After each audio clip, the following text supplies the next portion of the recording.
Então, há muito tempo fora do ar com o programa Rada Sincera, estou retornando agora, final do ano de 2020, e trazendo aqui como primeiros convidados a galerinha jovem, digo galerinha, né, porque tudo aqui tem idade de ser meu filho, né? Murilo, Diego, Alexandre, a galera do Bahia Direita, meninos maravilhosos. Eu quero começar a pergunta do nosso programa falando sobre eleições, né? As eleições, como é que foi a direita dentro das eleições de 2020? Bom, não teve o desempenho que a gente esperava, né? Nós esperávamos um desempenho muito melhor, mas tudo serve de lição, né? Há alguns pontos que precisamos estar atentos. Pecamos muito em articulação política, isso tem que ser dito de forma muito clara.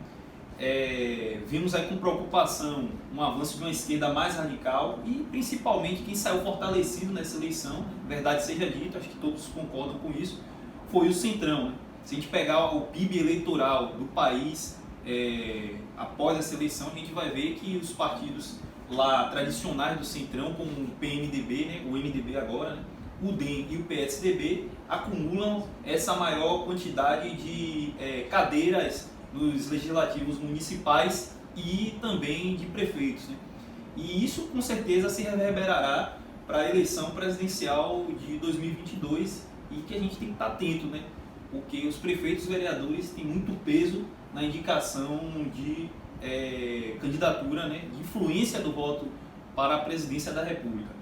Sim, Diego, você falou que a articulação nessa última campanha foi difícil. Sim. E a partir de agora, que parece que, como você falou aí, o Centrão ganhou força, né? Sim. E agora, para articular para a próxima campanha, como é que a gente sobrevive nisso? Olha, Renato, eu acho que o grande problema hoje é a gente ter um partido, né? Um partido verdadeiramente de direita.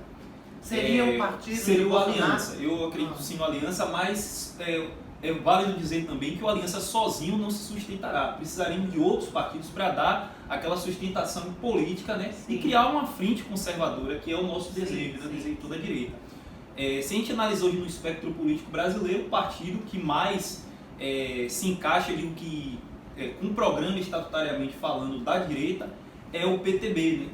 Temos alguns outros partidos que vão nessa mesma linha, mas ainda não se definiu, né? Não vestiu a camisa de dizer assim, sou de direita, vou aplicar no programa direita e vou estar imbuído em eleger quadros que tenham um perfil de direita. E isso prejudica muito essa composição, né? Prejudica muito esse caminhar, porque você precisa de alinhamento, e para você ter alinhamento você precisa de espaço que trabalhe nesse sentido, que caminhe nessa direção. Então a gente vê com muita preocupação essa falta de partidos, né? Não de partido, né? Eu acho que a Aliança seria um pontapé inicial para o seu partido do grande líder, do presidente da República, mas que precisa de partidos acessórios para formar essa base política. Mas você acha que essa situação chega a ser preocupante, desanimadora? Ou tem realmente solução? Porque a direita eu entendo que precisa se fortalecer, como você está falando. Tem saída mesmo? Porque quando você fala assim, a gente precisa criar partidos precisam surgir. Existe a perspectiva desses partidos surgirem realmente? Olha, como eu acabei de mencionar, né? Existe o Aliança que está em criação. Tem partidos que adotou essa postura conservadora em seu estatuto, como o PTB, né? E tem partidos que têm até um estatuto com um programa à direita, mas que na sua aplicabilidade não veste a camisa, né?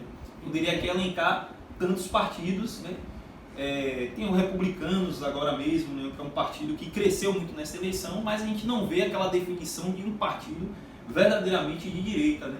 Temos tantos outros partidos como Democracia Cristã, né, um partido que inclusive compomos nessa eleição, que precisa de fato nacionalmente assumir essa sua postura à direita para que forme essa frente conservadora, né? Tenha essa definição dentro da estrutura política nacional e dentro do espectro político brasileiro. Entendo. Alexandre foi candidato nas últimas eleições a vereador, não levou, mas na próxima vai levar, né, Alexandre? Com certeza. Me fale aí, como é que foi você, como é que você foi visto? Aliás, eu tenho milhares de perguntas para você. Você é muito jovem, né, 22 anos apenas, mas defendendo assim valores tão, né, firmes que a gente acredita de uma forma até, sei lá como, que é uma coisa mais de pessoas mais idosas, mais velhas, né? Mas você defendia a família, você defende a família, você defende um bocado de conceito conservador. Encontrou muita dificuldade das pessoas acreditarem que um jovem é capaz de defender isso. Me fale um pouquinho sobre você e a campanha. Bom, a nossa campanha foi uma campanha muito bonita, né? Fomos para as ruas, foi uma campanha no corpo a corpo, mostrando para o povo de Salvador que a gente tinha realmente um lado, uma definição, o lado da direita, o lado do conservadorismo. Levamos as nossas pautas, levamos os nossos projetos. Infelizmente não conseguimos a vitória, mas plantamos uma grande semente, né, para as próximas eleições, para os próximos pleitos, né? E fica também, né, Ada, aquela nossa questão, né, a desconfiança no nosso sistema eleitoral, principalmente nas nossas urnas eletrônicas aqui. Nós tivemos alguns relatos de alguns eleitores que apertaram o meu número das urnas e apareceu um candidato inexistente, né?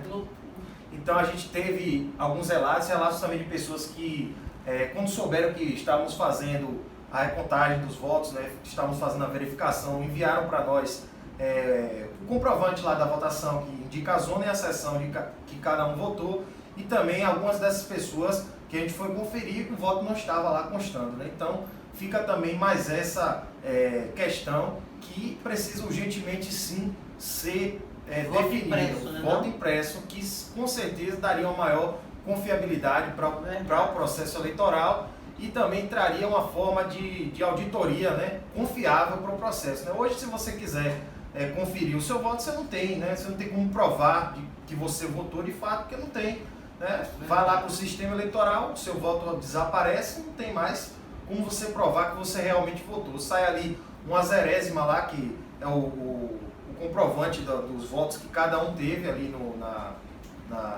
na urna, mas depois você não consegue mais provar se você realmente votou, né? É como no banco, você vai no banco, se você faz uma transferência ali, com toda certeza você vai querer o seu comprovante para ter Sim, perfeito. a confirmação de que a sua transferência foi feita. Da mesma forma o voto, né? Como é que você vai hoje comprovar? Então, ficam essas questões. A direita precisa se fortalecer. Essa foi uma eleição muito difícil, foi uma eleição que, como o Diego aqui mencionou, que o Centrão levou de lavada, né? Ganhou muitas prefeituras, muitas cadeiras nas câmaras de vereadores Brasil afora e se fortaleceu muito para 2022. Vi muita gente da direita dizendo que a direita venceu nessas eleições. Total mentira. Total mentira. E quem está dizendo isso quer se iludir. Porque, de fato, quem ganharam foram PSDB, Democratas, partidos que com certeza em 2022 não vão estar caminhando conosco. Vão estar caminhando aí naqueles que já estão chamando de frente ampla, né, para combater fascismo, para combater, né, a direita. Então eles vão se juntar aí com essa bandinha, né? Você vê, o vice aqui em Salvador do candidato eleito, o Bruno Reis, é do PDT, que é do mesmo partido de Ciro Gomes. Então essa galerinha não vai estar caminhando conosco aqui em 2022, isso aí pode ter certeza. O sangue ferve aí, né? O homem fala, parece que tá no palanque, rapaz. E você, Murilo, me conte. Você, como é que você enxerga todo esse movimento direita, esquerda, Brasil, Bahia, Salvador? Me dê sua visão geral sobre tudo isso. Repetindo praticamente o que todo mundo falou, hoje a gente tem um centro definido e crescente aqui no nosso Brasil, né? Infelizmente, o MDB, que era o maior partido de centro, ainda é, né? A gente sabe dos casos de corrupção aí da Odebrecht envolvendo o partido e permanece sendo o partido com mais prefeituras nessa eleição. Ainda mais que agora nós temos uma nova forma de trazer a política partidária que o Diego estava falando. Eu queria complementar a questão, por exemplo, da cláusula de barreira.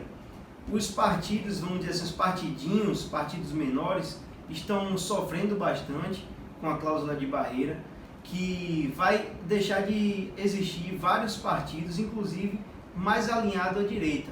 Inclusive um partido que foi citado aqui, que é mais à direita, o PTB, a partir das próximas eleições, se não houver um apoio contundente do presidente da República, Bolsonaro, para o PTB e outros partidos, vai ser difícil fazer nomes e quadros, né? Se ele se isentar da mesma forma que se isentou da política municipal nas estaduais, provavelmente não vai fazer uma base de direita, e esses partidos que já são raros vão acabar de vez, com a cláusula de barreira que elimina os partidos que não têm ali deputados, não têm representação na Câmara ou em prefeituras. Além disso, eu acredito aqui especificamente na Bahia, não houve um crescimento da direita nem do centrão. Pelo contrário, a esquerda tomou mais à frente. Nós temos hoje na mão do PT e do PSD, né, que é o partido respectivamente de Rui Costa, Wagner e Otto Alencar, o Ângelo Coronel, que são de esquerda, que estiveram à frente da CPMI da fake news, por exemplo, né, o Ângelo Coronel, tomando a base de praticamente todas as prefeituras da Bahia, né? Nós temos o PSD ganhando em cidades-chave, nós temos o PT ganhando em cidades-chaves, chegando até a disputar lá, por exemplo, em Feira de Santana, quase o PT leva, ou seja, esse crescimento do PT na Bahia mostra que a esquerda não está tão morta, principalmente no Nordeste.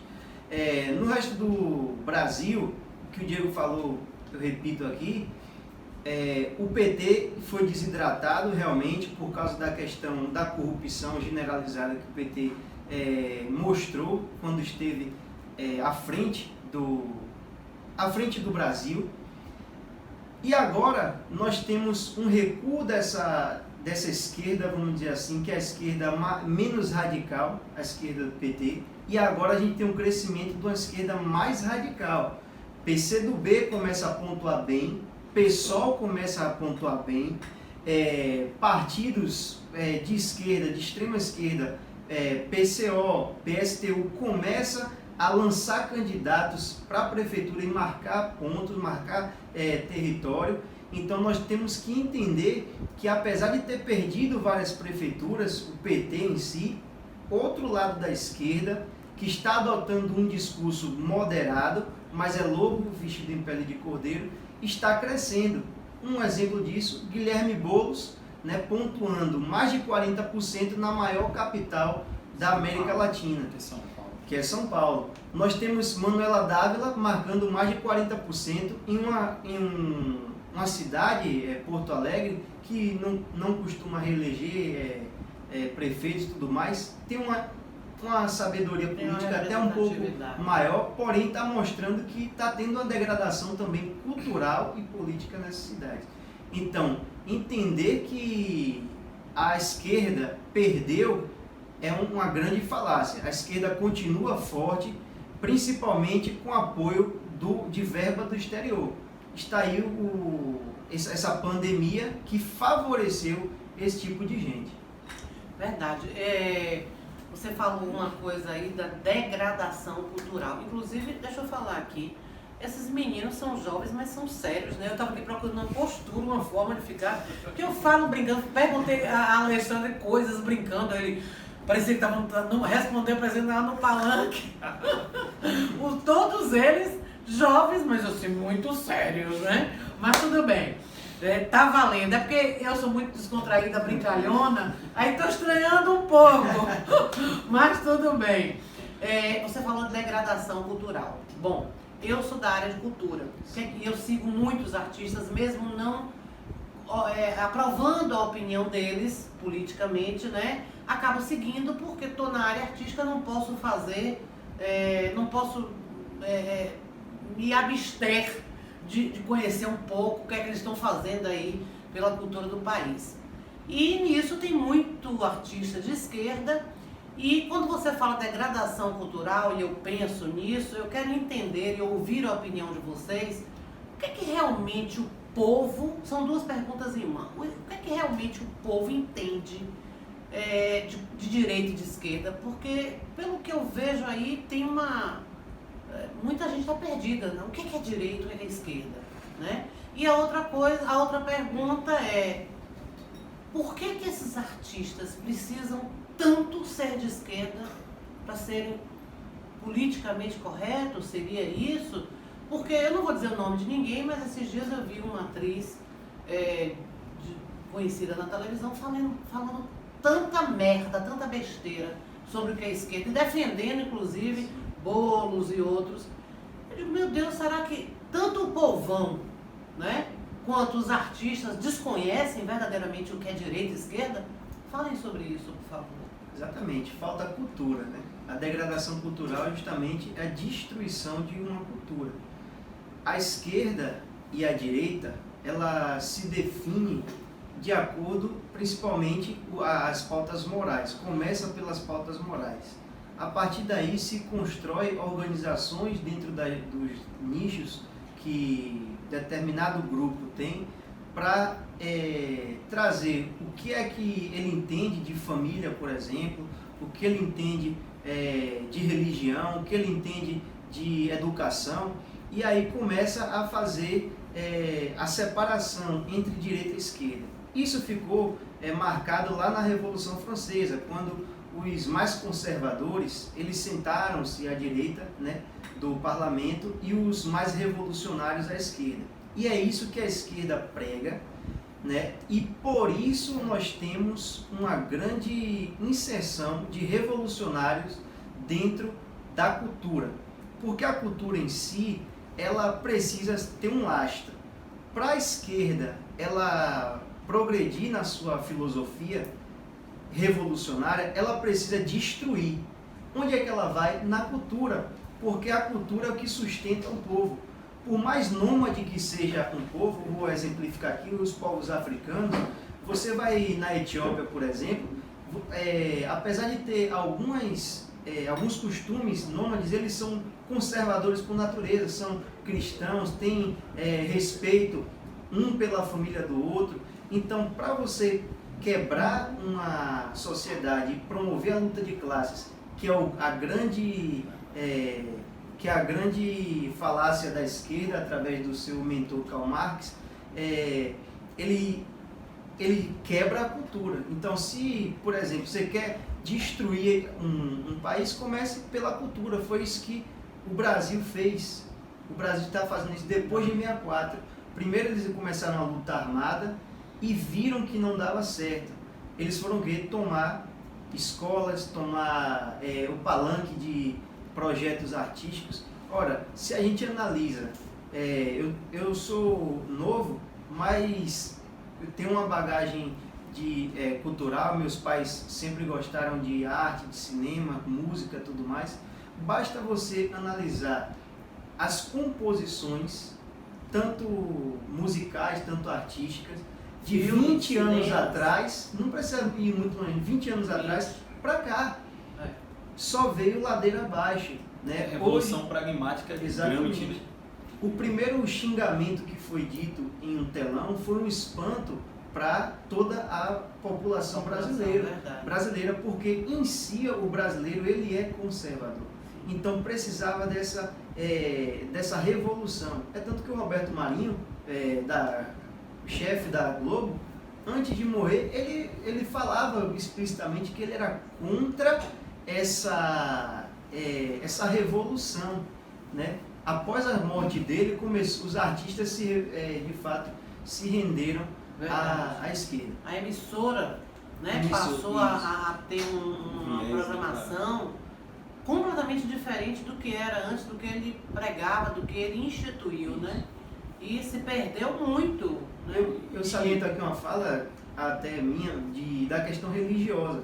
Antigamente você tinha pautas religiosas dentro da grade da Rede Globo. Hoje quase você não tem religião. Ou seja, para você quebrar para você ter uma revolução no país, você tem que quebrar a cultura. Você tem que dizer ao cristão que a família dele está errada. Você tem que dizer ao espírita que a família dele está errada. Você tem que dizer a qualquer tipo de vertente que seja organizada e que dê certo, que está errado e fazer uma revolução em cima daquilo, pregar a luta entre eles. O que é que eles dizem, por exemplo?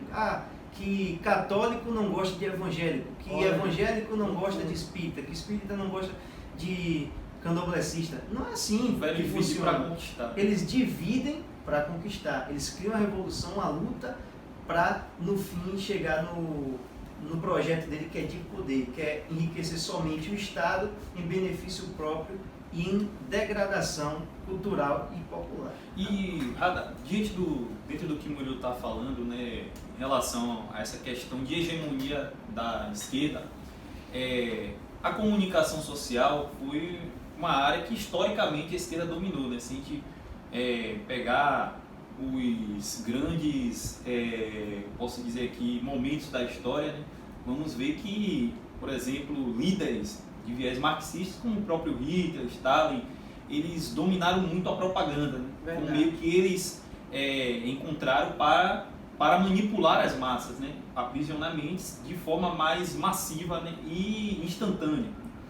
E a gente tem um paradoxo com a chegada das redes sociais agora, no século XXI, mas precisamente por volta de 2010, né, que a direita começou a dar seus primeiros passos nas redes sociais e dominou esse campo, eu digo que quebrou de forma abrupta essa hegemonia, esse monopólio.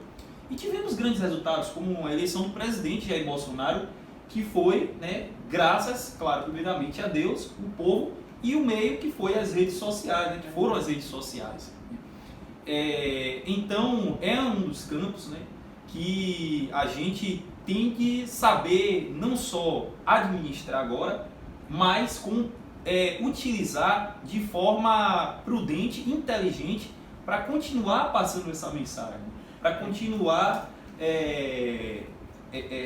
tendo essa comunicação direta com o público, porque eu vejo que a esquerda também passou a avançar nesse campo que a gente dominou, que a gente manteve um monopólio, uma hegemonia, né? E não é à toa que a gente vê eles de todos os lados se movendo, utilizando inclusive os aparatos de poder, querendo criminalizar a opinião, né? Essa lei, essa CPI absurda das fake news, se observar o que é fake news, não tem nem tipificado isso na legislação.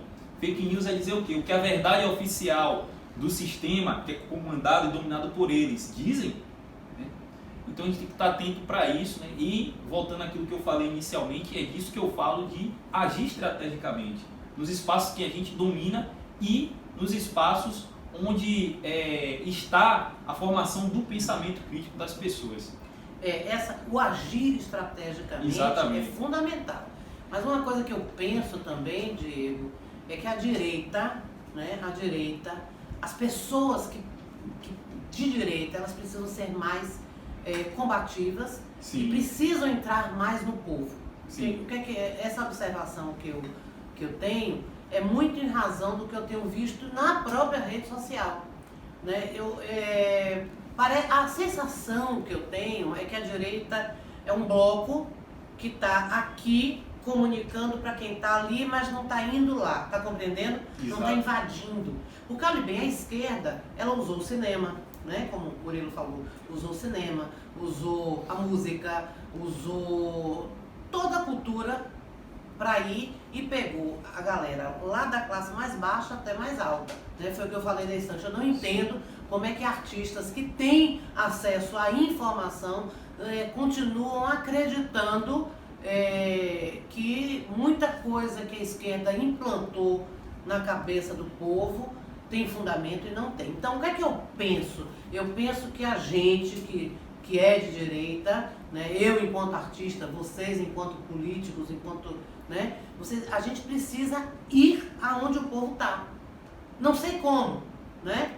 Não sei como, mas a gente precisa. A gente precisa talvez, vou aqui hipotetizar, fazer reuniões de bairro, em bairros, né? Encontrar o povo. Como eles fazem, né? Encontrar as pessoas, falar olho a olho, cara a cara, trocar ideia, promover debates, sair de uma posição só de rede social. Inclusive, para o povo, sabe? Desculpe interromper para complementar, dentro disso você está falando. Você não quer interromper, já interromper. Já interrompeu.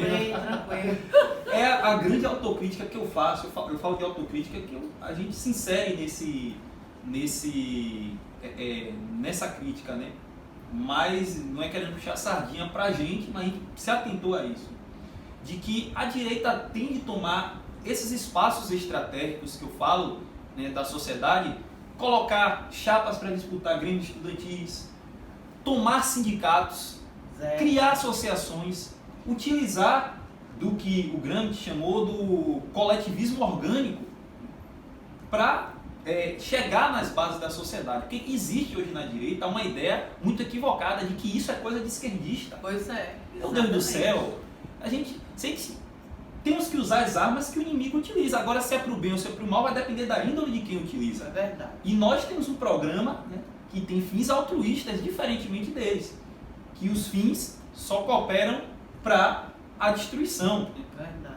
a putrefação de valores e de toda a sociedade. Uma sociedade anárquica, né, sem ordem, sem leis, sem regras. É isso que eles querem, degradando, como o Murilo bem ressaltou, a sua principal base, que é a família.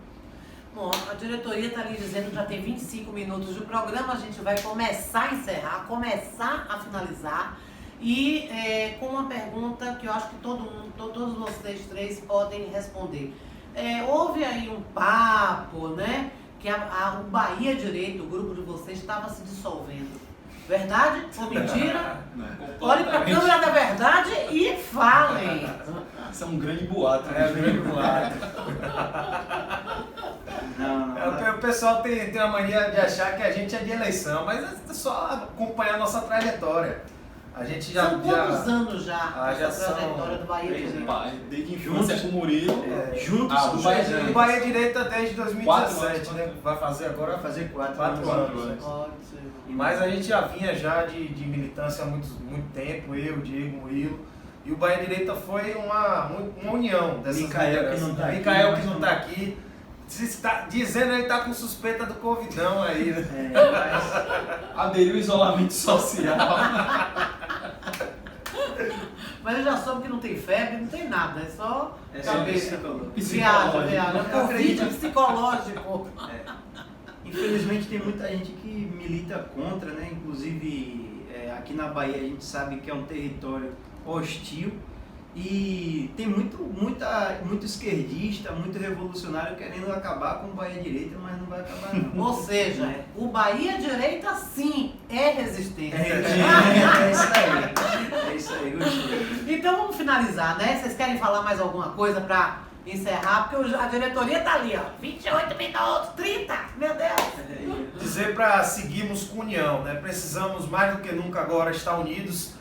Vimos que tivemos erros nessas eleições agora de 2020. Temos que avaliar os erros de agora para que a gente possa consertar para as próximas eleições, não cometer os mesmos equívocos que foram cometidos agora e tendo a certeza de que nós sim conseguiremos trazer mais liberdade econômica, mais respeito à família, trazer as pautas conservadoras aqui para a nossa terra, para a nossa Bahia, porque o nosso povo está precisando, o nosso povo carece, né? Infelizmente foram muitos anos da esquerda dominando aqui a nossa terra e hoje a nova esquerda está vindo aí, né? Com toda a força, né? Se camuflando para tentar ganhar o voto dos conservadores mais uma vez e continuar a perpetuação no poder durante aí não sei quantos anos, né? Mas a gente tem que estar pronto para esse embate e 2022 será uma grande guerra, uma grande batalha que nós precisamos estar bem armados para poder vencer.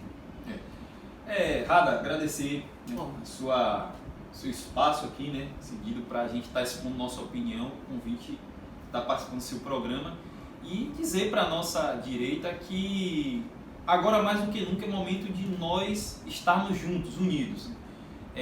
Não podemos cair na estratégia da esquerda que é dividir para conquistar, né? É hora de deixar divergências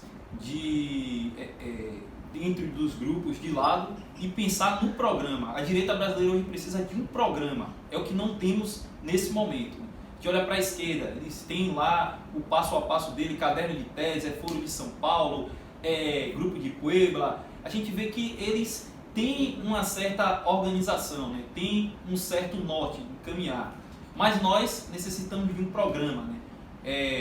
algo que vai nos dar um norte, que vai nos unir, e isso passa obrigatoriamente pelo diálogo, convergindo estratégias e trabalhando de forma uníssona para que a gente chegue ao nosso objetivo, que é, de fato, transformar esse Brasil em um Brasil conservador.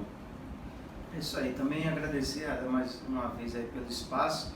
E é isso aí, faço da palavra de Alexandre, do Diego, as minhas. 2022 está aí, né? 2024 também. Nós perdemos uma batalha agora em 2020 nas eleições municipais, mas não podemos ficar parados. Precisamos de você, por isso eu te convido também a fazer parte do nosso grupo Bahia Direita. O Bahia Direita está aberto. Você que está aí no seu interior e quer levar um pouco da estrutura do Bahia Direita para aí, pode entrar em contato conosco nas nossas redes sociais, @Bahia Direita. Estamos à disposição sempre. Perfeito, obrigada meninos. Muito obrigada, valeu demais. Retomando aqui o programa Rada Sincera com o Bahia Direita, com esses meninos super simpáticos e sérios, porque são sérios, olha pra aí. O povo quase nem dá risada pra ser entrevistado, olha que beleza. É isso aí, gente. Você falou em interior, a gente vai, viu? Tem ali Tucano, Caldas do Jorro, tem uma galera ali. Meu pai fez um trabalho ali, a gente vai lá. Ribeira do Pombal. Então é isso, gente. Muito obrigada pela participação, viu?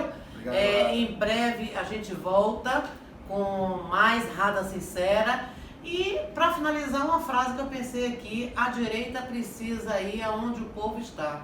É isso. Não tem uma música Bom, assim? gostei. Se foi assim, assim será. A direita precisa ir aonde o povo está. Rada Sincera, a gente volta. Valeu, galera. Isso aí, valeu, galera. David Jackson agora com vocês.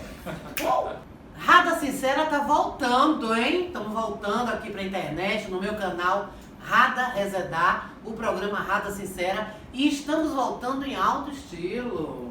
Na galera, com os meninos sérios do Bahia Direita. Não é isso, gente?